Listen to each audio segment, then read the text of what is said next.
لا تنسوا الاعجاب بالفيديو والاشتراك في القناة.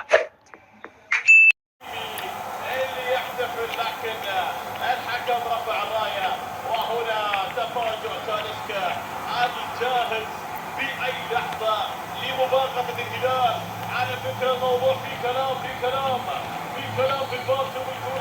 الباب. شوف الكرة أوه لا بنسبة كبيرة بتسلل نعم بتسلل تاليسكا فبالتالي القرار صحيح من حيث المباراة، ولن يكون هناك تدخل من الفار لأنها واضحة حتى ما تحتاج خطوة تسلل. شوف الكرة أوه لا بنسبة كبيرة بتسلل نعم بتسلل تاليسكا فبالتالي القرار صحيح من حيث المباراة، ولن يكون هناك تدخل من الفار لأنها واضحة حتى ما تحتاج خطوة تسلل.